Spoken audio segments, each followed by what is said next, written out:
Good afternoon. Calling this meeting to order. This is the Board of County Commissioners meeting. It is Tuesday, September 19th, 2023. It is 2:02 p.m. I'm Carolina Mejia. I'm the chair of the board. To my right is Vice Chair Ty Menser. To my left is Commissioner Gary Edwards. Also in the boardroom, we have Assistant County Manager Robin Campbell and Assistant County Manager Rob Gelder, as well as Clerk of the Board Jamie Caldwell. We'll start our meeting today with the Pledge of Allegiance to be led by Vice Chair Menser. Please join me in the Pledge of Allegiance. I Pledge allegiance to the flag of the United States of America and to the republic for which it stands, one nation, under God, indivisible, with liberty and justice for all. Thank you. Next, Vice Chair Menser, would you like to do a land acknowledgement, sir? Thank you, Madam Chair. We would like to start today with the land acknowledgement. We would like to acknowledge and thank the Indigenous Salish peoples whose elders and ancestors have lived on and cared for the land and waterways of this county since time immemorial and who still inhabit the area today, specifically the Squaxin Island, Chehalis, and Nisqually people, our sovereign tribal partners. Truth and acknowledgement are critical to building mutual respect and connection across all barriers of heritage and difference. The purpose of this acknowledgement is to disrupt ongoing erasure of injustices done and to remember history as a stepping stone towards healing. Thank you. Next, is there an approval of the Tuesday, September 19th agenda? There were some changes. We removed an item from this morning's agenda that we're going to be discussing next week. But other than that, there were no additional changes. I would move to approve the proposed agenda with the changes from this morning for the meeting for Tuesday, September 19th, 2023. Second? It's been moved and seconded. Any discussion? No, ma'am. Okay, I'll call for the vote. Commissioner Edwards? Aye. Commissioner Menser? Aye. Commissioner Mejia? Aye. Okay, the agenda is approved. We do have a presentation today, and it's National Voter Registration Day Proclamation. We've got some guests from the Elections Department here, which is under the Auditor's Office, to accept. Thank you and good afternoon. I actually do have a friend here today, and he's with Timberland Library, who's going to be also addressing you today. So thank you, Thurston County, for recognizing National Voter Registration today. Today is that day for us to get out there and register to vote. Voting is the cornerstone of our democracy, but you can't vote if you're not already registered. We currently have about 196,000 registered voters in Thurston County. Our biggest goal in voter registration is reaching the young people. Only about 70% of our 18 to 24-year-olds are registered to vote in Thurston County, comparing that to about 90% of all other age groups. The good news is voter registration has never been easier. We now have same-day voter registration, and 16 and 17-year-olds can pre-register to vote. 2023 marks our 10th anniversary of National Voter Registration Day here in Thurston County. So again, thank you. We're celebrating today by launching the Urge Your Neighbor to Vote Challenge. We're partnering with Timberline Regional Library to empower voters to urge their neighbors to vote starting in October. We're challenging frequent voters to lend their knowledge to encourage those that are infrequent voters, bridging the gap to create a more informed electorate. Tilly, could you introduce yourself, please? I apologize. I'm sure everybody knows me. I'm Tilly Napasi-Polar. I'm in the Auditor Elections Office. Thank you. Hello. For the record, my name is Anthony Rogers. I'm the Assistant Library Manager for the Olympia and West Olympia Timberland Libraries. There. So libraries throughout Thurston County will carry ballot party kits that voters can use to host their own events to encourage their friends and neighbors to vote. Voters can log their participation once the challenge launches in October at thurstonwavotes.gov, and the jurisdiction with the most participants per registered voter will win. Libraries are essential tools in empowering informed voters, ensuring that our democracy thrives through knowledgeable and engaged citizens. And so thank you again for your support and partnership in so many other important issues. Okay. Any additional comments? Commissioner Edwards? You know, I do think I'd like to make just one comment. I think we're pretty fortunate here in Thurston County to have a very secure voter process. Even though you may or may not agree with exactly how the process goes, I've been over and spent a fair amount of time having been through 7 different elections. And I was quite concerned about the outcome each time. And so I can assure you in reviewing those elections as time went on. So don't be disheartened by those that might say your vote isn't worth it.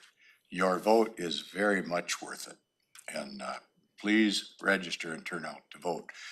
We've got a pretty good program here in Thurston County. And Mary Hall's the auditor, and her staff really make her look good. Let's put it that way. Thank you. Thank you. Comments, Commissioner Menser?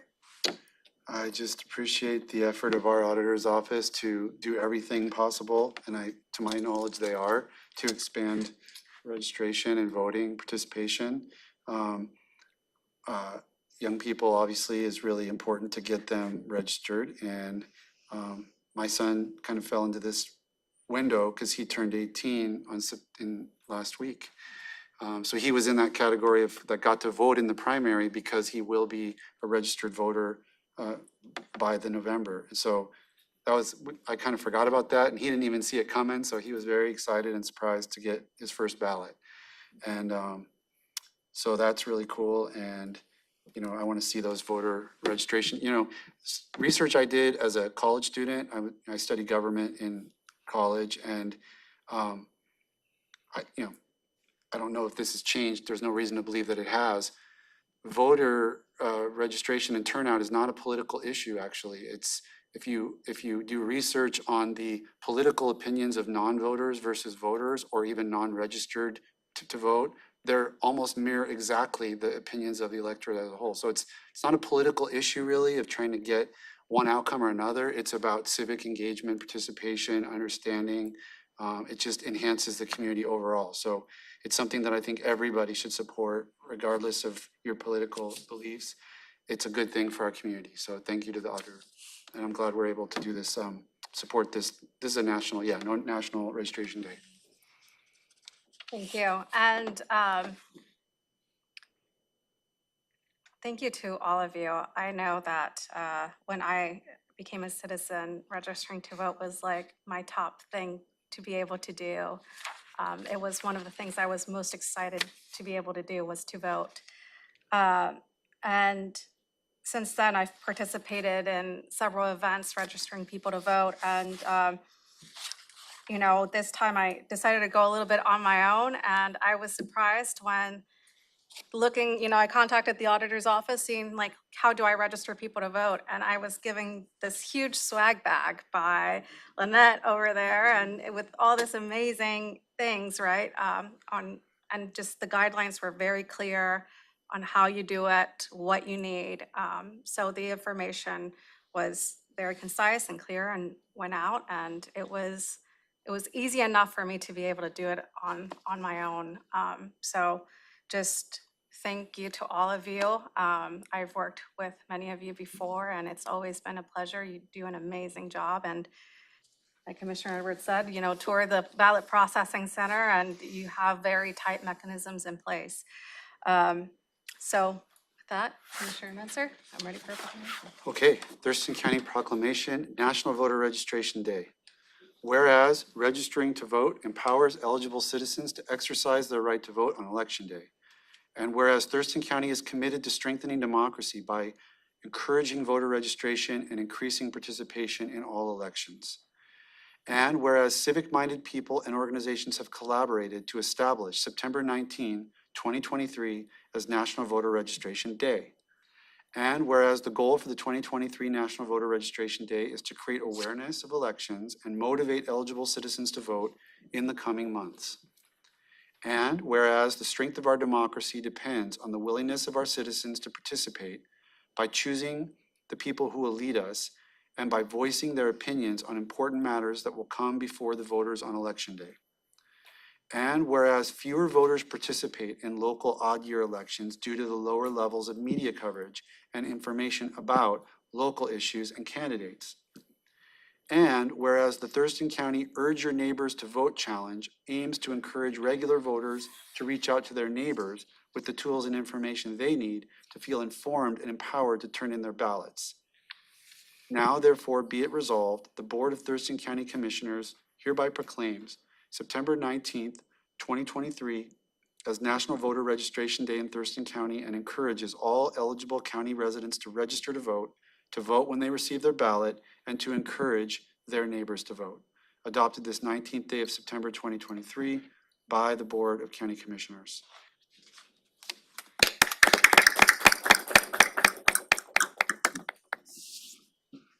Sure. Photo with Picture? staff. Yep.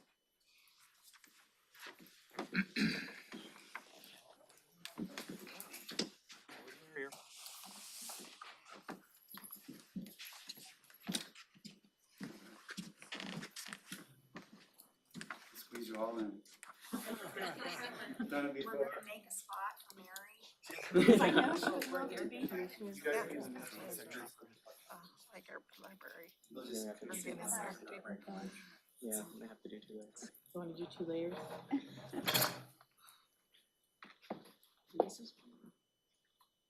Did you get him? Got it.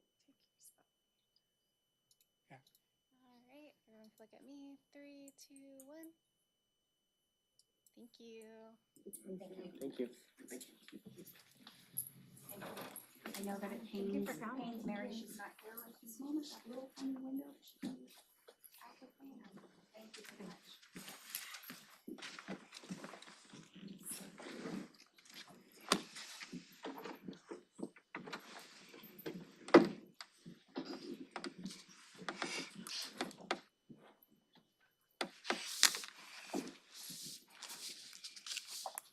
That will conclude our presentation for today. Next is an opportunity for the public to address the board. And we do have 2 public hearings scheduled today at 3:30. The first one, we'll see how many people we have show up. It's the amendments to Chapter 2.04 for the Planning Commission, and the second public hearing is the Grand Mountain Sub-Area Plan public hearing. They're both scheduled at 3:30. But we'll do an opportunity for the public to address the board. The Board of Thurston County Commissioners welcomes comments from the public. However, there are some guidelines governing such comments to ensure they are appropriate and do not take advantage of the fact that most meetings are televised. The general speaking guidelines are as follows. Please introduce yourself, including the address you reside in the county. Please address the board, not the audience or staff. Please silence your cell phones for those members in the boardroom. Speakers are limited to a total of 4 minutes to address the board. Meeting attendees cannot donate their speaking time to another person. No comments that are lewd and offensive, inflammatory, hateful, defamatory, or discriminatory in nature. Please be respectful. No outburst of any kind. No comments that are commercial in nature, such as promotion of a for-profit business. All materials provided to the county may be considered public record, subject to public release upon request, pursuant to the Public Records Act, Chapter 4256 of the RCW. No remarks about pending land use permits or similar matters that could eventually come before the board on appeal. Thank you for your cooperation. I will go through the members of the public who have signed up, who are here in the boardroom, and then I will see if there was, if you didn't get an opportunity to sign up, I will call your name in the boardroom, and then we will move on to Zoom, and I'm hoping someone can assist me in calling those names. Too small. Yeah. Okay, first person is John Pettit. Good afternoon, Commissioners. My name is John Pettit. I hope that's on. And today I was going to talk about certain topics, and I had an opportunity to meet with Josh Cummings, the Director, CPED, and we've discussed some of the issues, and you've received emails regarding some of those issues. very serious. I have actually a plan of how you can take a direction to go forward and fix things. But I would like you to feel free to reach out to me. Now, what I'm going to focus on for my comments today is I watched a video on the 13th. I watched a video of the assistant county manager over here explaining away some of the real estate excise tax. Now, I realize there's frustration because you have a negative balance in the account right now. And of course, that's totally against all of the bar's regulations. And it should have never happened. Well, then what was interesting though was suddenly out of nowhere, we're being told about $900,000 that was moved out of the REIT fund over into central services funds, not actually being spent on projects, but the money was moved out. Kind of slush fund economics. We'll just move the money. In the real estate world, we call it commingling funds, because the only way you truly keep track of funds is you keep it in the fund where it's supposed to be until it's spent on the thing it's supposed to be spent on. Now, in order to help cover up the fact that the county overspent the REIT fund, we now are suggesting there's about $800,000 they can move back from central services. This was from 2019, back over into REIT. How many other dollars have been moved around? Do you know about those projects? Do you really have any clue as to where any of the money is? The fact is you don't. It's embarrassing to have your county manager, assistant county manager, admit they're commingling funds. But we got to move this money back because you're going to have another bond payment. Well, you also know I sent you information regarding the fact the only thing that REITs to be spent on is projects listed in the capital improvement program. There's no bond listed in the capital improvement program to be paid. So if you choose to pay that, that'll be another amount that's wrong. In other words, you're in a no-win situation because I don't want to be harsh here, but you really don't have any knowledge about accounting principles. And you're being taken advantage of by people that have been shell gaming everything forever.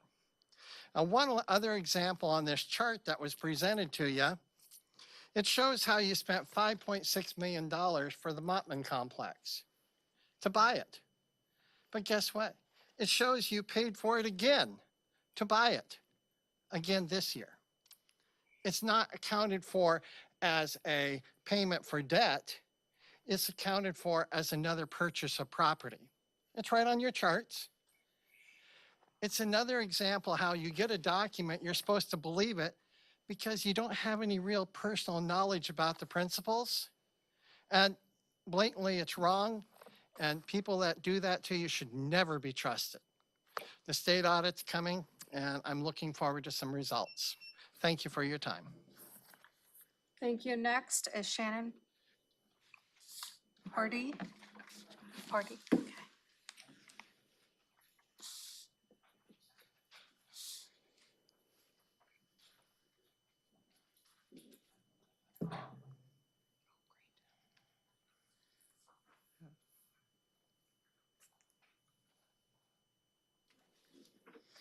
Hello. My name is Shannon Pardee. I reside at 5305 80th Avenue Southwest in Evergreen Shores subdivision.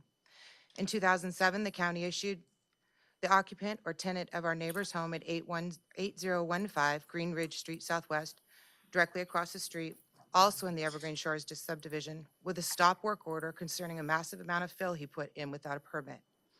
As a result of that fill, the road is now a curved blind corner, and his property sits 15 to 20 feet above the roadway, directly on top of the edge of the road. And that's a wall above our property then, even though prior to that, the neighbor's property was at the same level as ours and collected water in a ditching system and also a temporary holding pond. As a result, With the illegal fill, that has all changed, and diffused surface water now runs illegally onto our property and other neighbors from the illegally filled lot. At the time the county issued the stop work order in 2007, the neighbor promised to come in and get a permit for the fill job, but never did. And the county indicated that in 2008 notes. The neighbor just finished his illegal fill and never looked back. A few years back, the same neighbor purchased a dump truck and prior to that built an illegal second driveway representing more illegal fills that run off to the road on the right-of-way and is not a residential driveway. It's for his trucks. The trucking business and the neighbor's trucks that come with it are not permitted per the county zoning code in the residential zone neighborhood we live in. The county code enforcement officer stands by their position that the neighbor's dump truck business is just a legal home occupation. Not so. The trucking business is not similar to the list of home occupations listed in the county code, such as lawyers, accountants, engineers, hairdressers, etc., which are quiet professional businesses. Even in the industrial zones that allow for trucking businesses, there are strict regulations regarding noise, odors, etc., that the county does not even enforce in our residential neighborhood. The neighbor operates his trucking business out of a residential home and harasses neighbors, including us, by driving it fast through our neighborhood, honking it, revving it, running it at all hours. It's a diesel truck. Parking it on an illegally filled-in hillside on an illegal second gravel driveway that runs parallel to the right-of-way. And if it gave way, would kill passengers on the roadway. It is not your traditional curb-cut driveway, which the neighbor has on the other side of his property. We have filed a claim with the county, which they have rejected. My husband says a lawsuit is imminent. I've been through one, and that's hell. He ran me off the road. He broke my neck fusion. I had neck fusion on July 23rd, and on August 3rd, he ran at us again with that dump truck and broke that. And I tell you that because the more I keep pointing out his illegal activity, the more he comes at me. I live with a fence he put now this year on top of that hill, 10 cameras, a sign regarding my mental illness, 2 chairs. My kids are 12 today, and 15 yesterday. And they live every day with that asshole, that person and his cameras on them. They can't play basketball, nothing without that person right there. And it's a land issue. This isn't a civil issue. This is a land issue that the county let happen. Thank you. Thank you.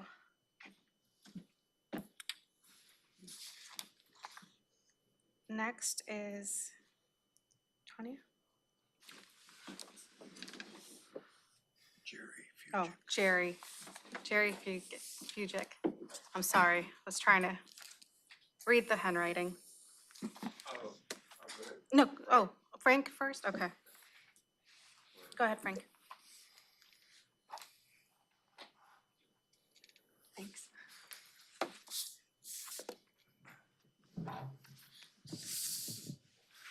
Thurston County Commissioners, thank you for allowing me to come before you. My name is Frank Hicks, and my address is 13412 Sunset Heights Lane, Tenino. I'm a member of the Tenino VFW Post 5878, and I was voted by them to represent the VFW on the Tenino Honor Roll project. In 2018, the county gave Mayor Fournier and the city of Tenino grant money to build a retaining wall located at the city park. Part of the agreement was that it was to include a veterans memorial honoring veterans. On November 11th, 2018, the memorial was dedicated, even though it was not completed, and of this date remains uncompleted, with no interest from Mayor Fournier or the city of Tenino to do so. If there is any movement on this project, the Tenino VFW and the American Legion have not been notified. There are 3 items that are not yet done on the memorial to make it complete. Item 1 is that there is no ADA approved handrails on the steps going up to the memorial. Item 2, the ADA approved wheelchair ramp going from the quarry house down to the memorial has not been put in place. Item 3, even though conduit has been put in place, there's no lighting for the U.S. flag or the service flags to be flown. So for almost 5 years, we have been unable to honor the names of the memorial by not flying our national flags and of that of the nation. Finally, engraved in stone on the memorial are the words, "Lest we forget."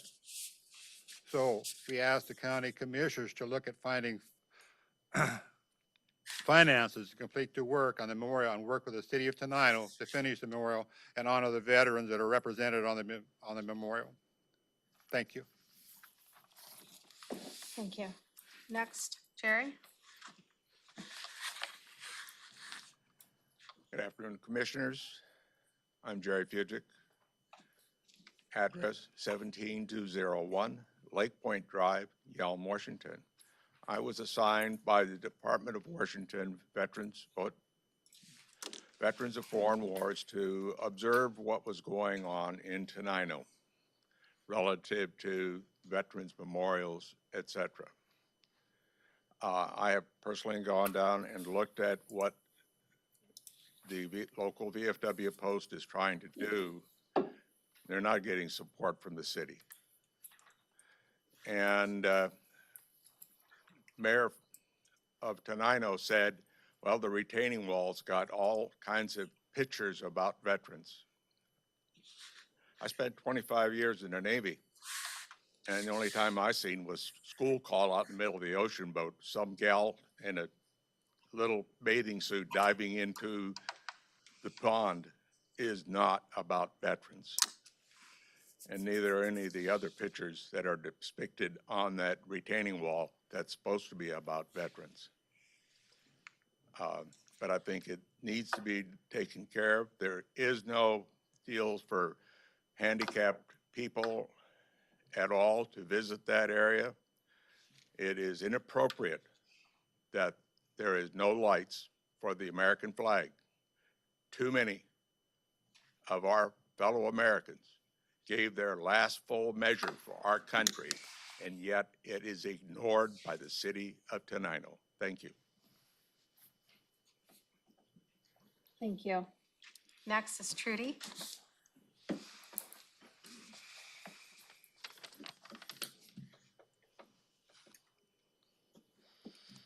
Good afternoon. Thank you for allowing me to come before you. My name is Trudy Burnham and my address is 8330 McIntosh Street, Southeast Tenino. I'm a member of the Tenino VFW Post 5878 Auxiliary, and I was voted by them to represent the auxiliary on the Tenino Honor Roll project. I am here to ask that the county work with the city of Tenino to erect a flagpole and a flag to honor the U.S. Coast Guard at the Tenino Veterans Memorial, located at the Tenino City Park, that the county asked to have built when the retaining wall was built at the park. The city also calls the retaining wall the Veteran Honor Wall. Oof. Mayor Fournier and the city of Tenino feel that only the flags of the services of those honored on the memorial should be flown.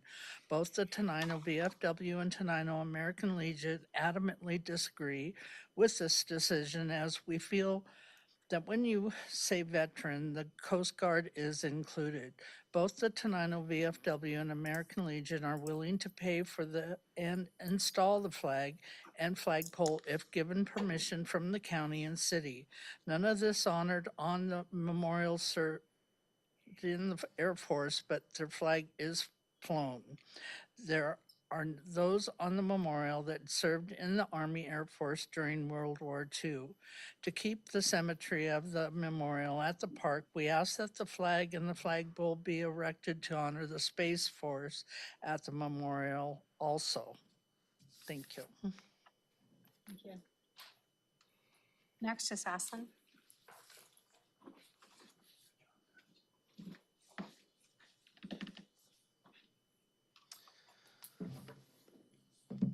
Aslan Mead, today representing the Thurston Economic Development Council at 4220 6th Avenue Southeast in Lacey, 98503. Thank you for the opportunity to come before the commission today. I really just want to take a moment to speak briefly on the long-term ag process that's going on through the county right now. Difficult situation for me to be in, as you all know me as a great supporter of agriculture, and I would like to see every piece of agricultural land protected and expanded.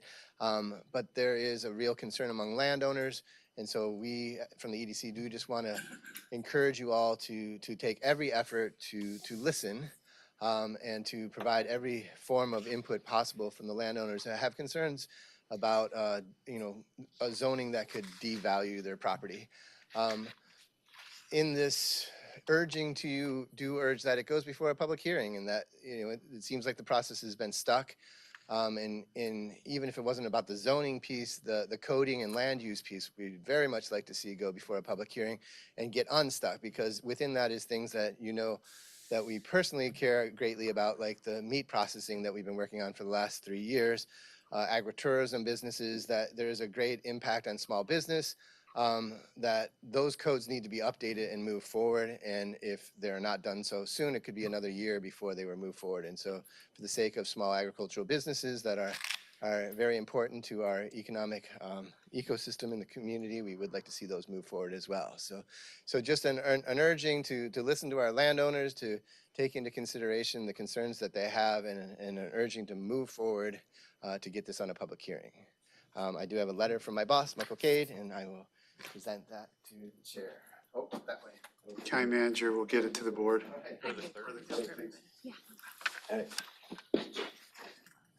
Thank you very much for your time. Thank you. Okay, next is Terry Ballard.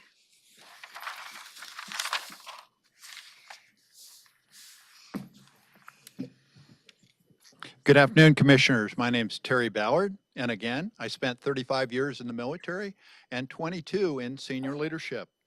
I currently reside in Tanglewild since I got here in 2004 and retired from the military after 35 years of service and 29 active in the U.S. Army in 2012. I said 22 years of leadership in promotions of lower and NCO promotions boards. I did that for my people. You've been continually failing to get with the union to come to an agreement without a contract since the first of the year. What's going on here? You have 1,300 employees and about 150 open qualified employee positions, and you have qualified employees leaving every day for competitive wages. Seems to be a challenge in your leadership. Everyone is finding higher paying positions because they're underpaid. Taking care of the family is number one. Taking care of their job and service to whatever position is number two. They will always leave if they find another higher paying position, because these people have to take care of their families. I've been showing up here for 12 years, and I care about employees that you supervise. Receiving false reports and making statements of one that does not know to be true has always been a gross misdemeanor violation, and is subject to 42.20.040 and also RCW 9A.72.080. I'm tired of your employees falsely reporting. They falsely report to you, and for you to make an informed decision on their false data. This is wrong. You need to take the hand of the leadership and have these employees, if not, sign a statement to that fact that they give you truthful statements, and statements that they know to be true, not false statements. The county faces budget balancing challenges in 2024 due to inflation and stagnant sales tax review. This is in the JOLT paperwork, really? After what John Pettit had just been after, as well as myself, for many, many years, to become to a balanced budget? Isn't that some of the ideals that you ran on? Road fund. You had a person here who crashed due to your incompetence of having funding to correctly maintain county roads, not city roads, county unincorporated roads. And then now we have Veterans Memorial coming in on your same codes outlined by CPED, which they should be in compliant with, and you have veterans here complaining that their codes are not being followed. What's going on here? Where's the leadership that you brought to this council? Where is it? It's a lack of leadership. And you know what? If I didn't have, if I had a lack of leadership, I would go so far as resign. Thank you. Okay. Next is Vivian Eason. She put no. Is there anyone else in the boardroom who would like to provide public comment? I signed up, but maybe not. My name is Brian Muirhead. My wife and I live at 6527 Alternate Lane in Olympia. I'm here following up on the meeting that you had on August 30th where you discussed shoreline environmental designation issues, and ahead of your meeting coming up on the 25th. We have an issue that with shoreline designation on our property where a very small part of Reach 7-8 of Patterson Lake goes through our property and has been proposed to be designated 100% natural. We disagree with that.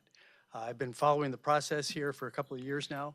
I attended the Planning Commission meetings. I was there when they did the evaluation of this particular issue. It was late in the day. It got very little attention, and they voted to just pass the issue on. So that we knew then we had to bring the story to you. So we retained a very senior shoreline or wetland and soil scientist and an environmental attorney to evaluate the situation for us and bring a specific proposal that we could justify to the commissioners. And we did that back in November as was formally done. I've spoke to you at the public hearing on this subject as well.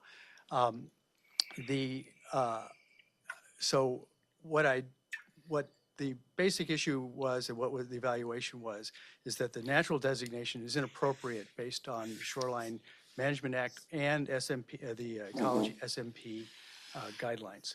So based on that, we should continue with the split designation that we currently have, and you have that in your package. After the 30th meeting, I asked for a meeting with Josh Cummings and Andrew DeFobis to talk about how I might try to make my case a little clearer for you. And after we talked for a while, Josh says, how about some pictures? And so what I did, I don't know if I can give these to you directly. They're okay, I can just give these sheets to you. And she'll make copies for Oh, you. well, these are for you, there's 3 copies. And I was going to, you'll get it in your email as well. But what I did was I took the survey, the map, the survey of our property. I took pictures of the property, how we use it, the paths that we use and maintain, and mapped them out so that you can see how this property really is appropriate for the designation that we've requested, which is shoreline residential on part of the property and then urban conservancy on the rest of it. So looking forward to your meeting on the 25th. I hope after you've had your discussions that you will see it appropriate to vote in favor of our proposal. Thank you very much. Thank you. Okay, anyone else in the boardroom? Okay, we'll move on to Zoom. All right, so I will be calling people on Zoom in the order that they appear on my screen. And first I have Loretta Sepinen. Good afternoon, commissioners. Thank you for this opportunity to speak. I'm Loretta Sepinen. I live in the city of Olympia. I'm speaking today to ask you to set a hearing on the agricultural zoning update. That's the work that would expand the amount of long-term agricultural land that we designate in this county. And you last discussed it September 7th. This project actually started 3 years ago. It was in the winter of 2020, and you were doing the docketing. And you received more comments on this docket item, which is a bigger item, called CPA 16, Community Driven Review of Agricultural Policies and Programs. You received more comments on this item than any of the other items, way more than any of the other items. And the community expressed strong support for the county to have programs and policies that are aimed at stemming the loss of about 3,000 acres a year of local farmland. That's farmland as a farmer sees it. That includes their acreage that's in fields, that includes their acreage that's in woodland, wetland, pasture, and the land that's underneath their infrastructure, farm infrastructure buildings. Again, in 2022, you were doing docketing again. And again, this farmland loss issue put this priority, CPA 16, as a very high priority. Now it's 3.5 years later, and you have a good proposal in front of you. It's come through extensive review, and it's time for the community to be able to give you input. What we need you to do now is, as soon as you can, work with your staff to set a hearing date that will give us the official go-ahead to make our last comments on the proposal before you take any action on it. Thank you. Thank you. Next, I have Doug Carmen. Thank you, Commissioners. I'm Doug Carmen. I reside at 4108 Cairo Road Southeast in Lacey. I'm here today to ask that you add an item to your 2024 docket. And that item is to develop a policy for roads set aside and right-of-ways for the county. Currently, the county does not have a policy to set aside roads. And if you look around the county, you see a lot of roads that just dead end into undeveloped land.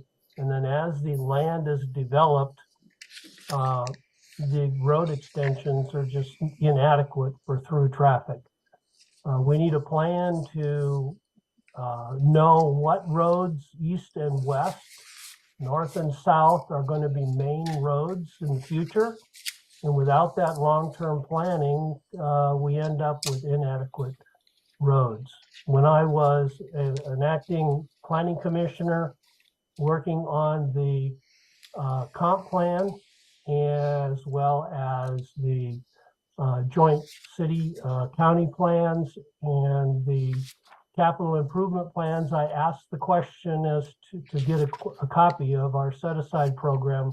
I was told both by the Department of Transportation as well as CPED that we do not have one. So the net result is poor road planning and long-term chaos as we move forward. So I'm asking that you add to the docket a plan to establish a recommendation for Thurston County for roads set aside and right-of-ways for in the future. Thank you very much. Thank you, Mr. Carmen. Next, I have Andy. I'm just listening today. Thank you. Thank you. Next, I have Ted Bryan. Ted, are you here to give comment today?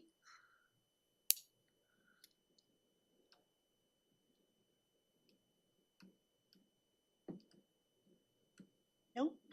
Okay. Next, I have Kayla Cooney.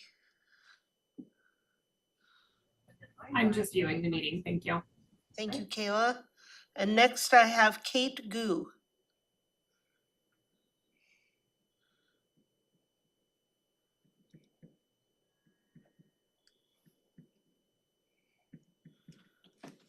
Kate? I'm sorry, I'm just listening in as well. I joined later, so I'm gonna skip on the comments. Thank you. Thank you so much. That is everyone that I have on the screen. Thank you. Okay, so that will conclude public testimony. Next is county manager's update.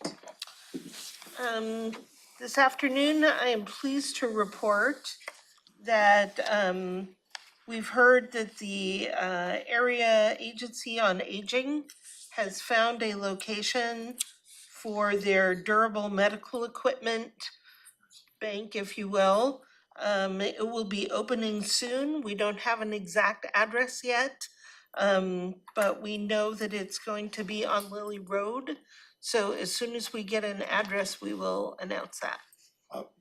Do you have an address, Commissioner? Well, I got my information from this Uh, young lady. Could I just Oh, find out? guess I was not able to contact them today. Yes, I'm on the board. It's actually not Area Aging on Aging, it's Thurston County Council on Aging, it's a nonprofit. And we're moving to the Could you 7-Eleven. introduce yourself? Oh, please? I'm Vivian Thank you. Eason, I'm on the board for the Council on Aging.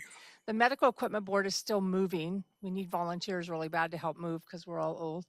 But it is going to open in the 7-Eleven building on the corner of Lilly and Martin Way. Great. And we may have to push that out because we can't get everything moved in time. We may push it out till November. All right. Okay, Is thanks. that where the clock shop was? What's that? Is it where the clock repair was? You know, I don't know. A friend of mine owns that building, so he leased us really cheap a space. We're next to DAV, the Disabled American Vets. Same place. Okay. thank you, Vivian. That's all I had. Thank you. Thank you. Okay. Any questions for Robin? No questions. Thank you. Questions for Robin? Okay. Moving on to consent items A through H. Is there a motion? I move to approve consent items 3A through 3H. Second. So moved and seconded. Any discussion? No, ma'am. I'll call for the vote. Commissioner Edwards? Aye. Commissioner Mensah? Commissioner Mejia? Aye. I would just like to take a moment to all the Fair Board applicants who have decided to apply to be a part of the fair. And it's something where we've had a hard time recruiting, and all of a sudden there was this community interest in joining the Fair Board, and it was just very exciting to see. The fair was so awesome this year. People were just inspired. So, very exciting. Okay. The pancakes were good. Yeah, it was all about the pancakes. Just kidding.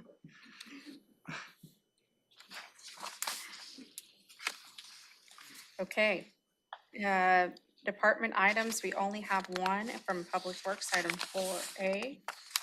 And Joe is here. Joe, go ahead.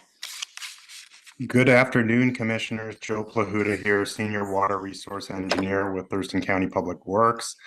Public Works is requesting that the board move to award the contract for engineering services for the Boston Harbor and Tamashan water and sewer improvement projects to KPFF in an amount not to exceed $534,557. To provide some background on this request, on July 13, one statement of qualifications was received from KPFF in response to a request for qualifications for the Boston Harbor and Tamashan water and sewer projects. KPFF was evaluated by Public Works staff and found to meet the evaluation criteria set forth in the RFQ. From there, a reasonable and fair price was negotiated to complete engineering design, including the preparation of final bid documents for both projects. The goal of these improvements is to replace or rehabilitate water distribution and sewer collection system infrastructure with the intent of reducing infiltration and inflow into the sewer system and improving water and sewer system serviceability. The Boston Harbor water system serves approximately 278 connections, and the Tamashan water system serves approximately 94 connections. The Tamashan sewer system serves approximately 115 sewer customers, including customers in the Beverly Beach community. It is anticipated that the Boston Harbor projects will include replacement of approximately 6,000 feet of small diameter and aged PVC water main and step tank rehabilitation, the latter piece being to reduce infiltration and inflow. It is also anticipated the Tamashan projects will include replacement and a rehabilitation of 33 manholes and approximately 95 side sewers. Furthermore, the project will include replacement of a combined 5,000 feet of water and sewer main. This project is in the current 2023 Public Works budget, the 2023 to 2028 Capital Improvement Program, and is in alignment with the county's Strategic Plan Initiative 8 to support robust and well-maintained infrastructure for a thriving community. All contract expenditures will be funded with ARPA funds, and as a funding condition, the project work must be obligated, that is under construction contract, by December 31st of 2024. So again, Public Works is requesting the board award this contract to KPFF for an amount not to exceed $534,557. With that, I'm available to answer any questions. Thank you. Questions? Commissioner Edwards. I'm not going to ask questions at this point, but I would like to have the public know that we've had a lot of discussions about this over the past year. So thank you very much, Joe. Great. Thank you, commissioners. Questions, Commissioner Menzer? No questions. Okay, no questions from me. I'm ready for a motion. I move to award the contract for architect engineering services for Boston Harbor and Tamasham Water and Sewer Improvement Projects, CP 8053A, 8053B,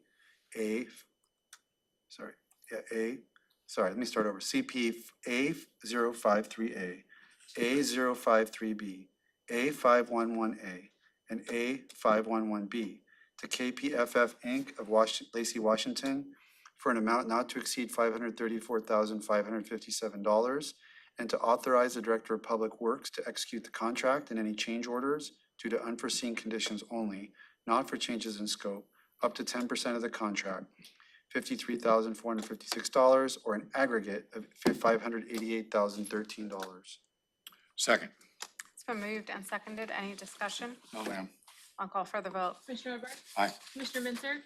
Commissioner Mejia? Aye. That will conclude our department items.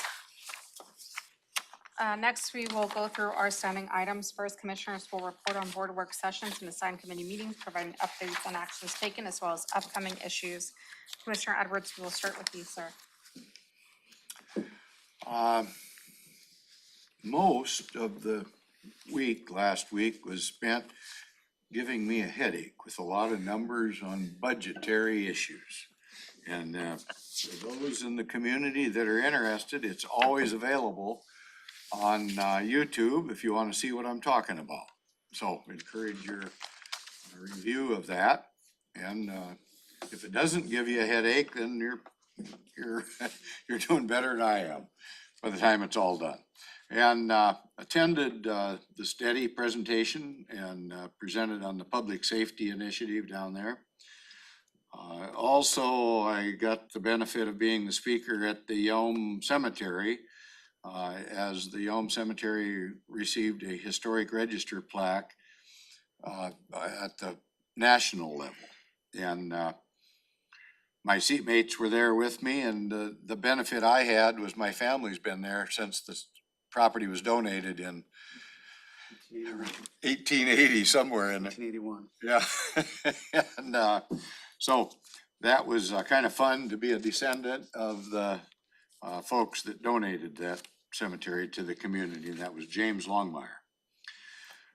Then went out to the Cougar Mountain Fly-In. And then I guess yesterday, a Lake Management District meeting with those concerned, and again, something pretty complicated. So we got plenty to look forward to in the future. Thank you. What's the Cougar Mountain Fly-In? That is the Cougar Mountain Airport, and it's the 45th annual fly-in that they've had.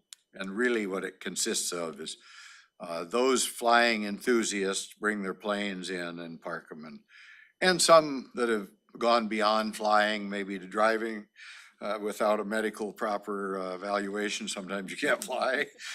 Anyway, we have a picnic there and discuss airplanes and just camaraderie. Quite an event. Okay, that's awesome. Okay, Commissioner Menzer? Yes, busy week again. Had attended events for Homes First. attended the event that Commissioner Edwards alluded to for the Historic Commission's plaque, which turned out really nicely, in my opinion, for the Elm Cemetery. Attended the Thurston County Chamber meeting last week. I had a State Building Code Council meeting all day Friday. Met with citizens from the YMCA about a project that they're working on. Met with citizens from Grand Mound regarding concerns about the sub-area plan. Met with staff to go through the agricultural zoning issues that the commissioners continue to work on. And was honored to be able to give a welcome address to the Affiliated Tribes of Northwest Indians annual convention, which is occurring this week at the Great Wolf Lodge. So I got to see there were 22 tribes in attendance, and of course our local leaders were there, and it was nice to see them and talk about issues of mutual interest. Thank you. Okay. I attended the WASAC virtual assembly, and it was in regards to housing. And I also attended the Yelm Cemetery celebration. Better late than never. I attended the Thurston Chamber Board meeting to present on the public safety tax and give them kind of an overview of where the county's budget currently is and on that request. So thank you so much, Commissioner Edwards, for covering study and covering that aspect of the public safety task with them. I've been meeting with constituents in regards to ground mound, also with the lake management districts. I had a meeting with them and many other issues, and attended the Homes First Heroes for Housing event as well. Okay. Next, the county manager will review the Board of County Commissioners schedule for the week of September 19th, 2023. So, Robin. Thank you, Commissioner. Today at 3:30, you have two public hearings. One on the Grand Mound Sub-Area Plan, reviewing the Planning Commission recommendations. And the second on the proposed ordinance amending Chapter 2.04, which is the Planning Commission. Tomorrow, you have a full agenda. The first item is at 9 o'clock, and that is the speed limit revisions briefing. At 10 o'clock, we have the impact report review of the Washington State University Master Gardener 50th anniversary highlights and the Master Gardener Foundation of Thurston County's 25th anniversary highlight briefing. At 11 o'clock tomorrow, results of the August 22nd public hearing on the proposed role of rates and charges for Offutt Lake Management District number 24 will be discussed. And at noon, on your calendar is the Tenino Area Chamber of Commerce meeting. That will be held in Tenino. At 2 o'clock tomorrow, you have a Board of County Commissioners and appointed directors meeting. On Thursday, there is one meeting on the calendar. It is at 1 o'clock. Two commissioners are members of the Thurston Mason Behavioral Health Administrative Services Organization. Is that the correct ASO? Thank you. The BHASO Governing Board meeting. And on Friday, at 2 o'clock, you have a new employee meet and greet. And at 3 o'clock, you have the wireless update briefing. I'll wait till the end. Go ahead. Okay. Monday, the 25th, at 9 a.m. is the permitting cost and comparison of services study briefing.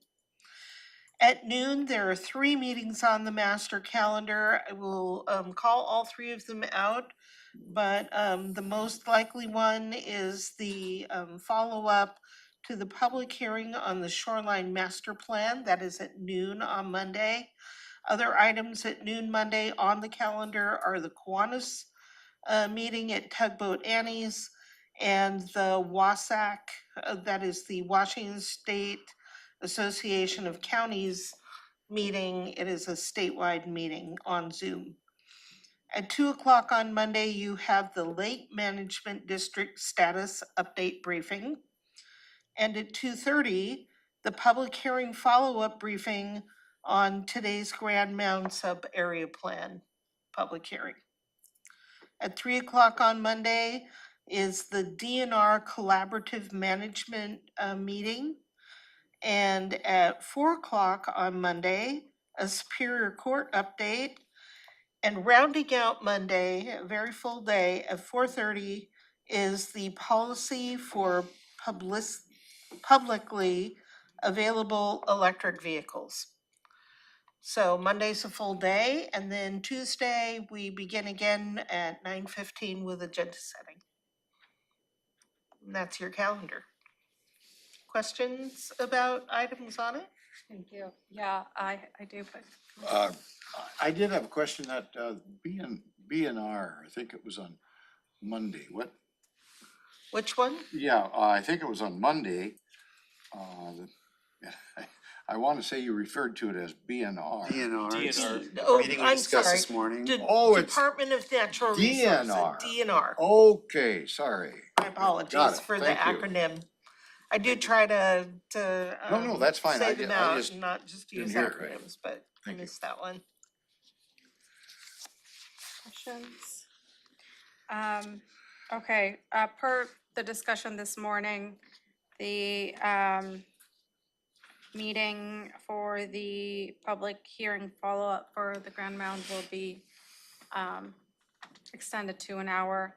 But then the wireless code update scheduled for Friday.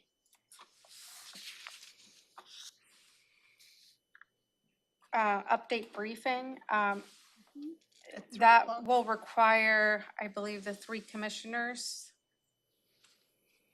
And there will be 1 commissioner not present for that, so Which one are you talking about? the wireless update briefing scheduled for the 22nd of September. You're not here. This one. Gary's not here. Oh, Commissioner Edwards is. Yeah, I'm not here? Yeah. What day? the 22nd. It's Friday. You are not. Okay, just a minute, I'm not. You have something, I spoke. Oh, I've got another Yeah. conflict. Yeah. Oh, another business Yeah, you meeting have for the another, county. yeah, Oh, yeah, okay. you have another conflict. Those Okay. oftentimes get thrown in the mix, so Sure. So that one will, reschedule or something. yeah, we'll have to, because it requires the 3 commissioners. Okay. Okay. And then I have something on that you didn't mention. So I'm wondering if only I was invited, and if so, I'm not available, so you might want to invite a different commissioner. It's called something about the federal lobbyist, strategies 360, brainstorming ideas. So we sent that out quite broadly, and that's fine if you don't have an opportunity to attend that. We did not expect commissioners to attend. Oh, okay. You're welcome to, but I can certainly add it to I the can master calendar. but- Thomasina attend, but I won't be able to. That's just an introduction with the federal lobbyist and kind of preparing all of our elected offices and directors as we get ready for next year, and like how to shape the request and how the process works, and laying that out, and kind of doing some pre-work and education with them. This is right. This is our consultant who will hopefully make us more successful in obtaining federal funding. Well, I understand, but my question was just, if all the commissioners were invited, you didn't put it on the master calendar, and then I was like, well, then if only I'm invited, but you wanted a commissioner, I can't be there, so maybe you'd want to Thank extend you. it to another commissioner. So I was kind of not sure. Thank you. I appreciate that. Yep. All right. So, 3:07, we'll go ahead and take a recess until 3:30, where we will be picking up with our two public hearings. Our public hearing for amendments to Chapter 2.04, the Planning Commission, and a public hearing for the Grand Mound Sub-Area Plan public hearing. So at 3:30, we will be picking up with those. We'll take a recess until then. Thank you.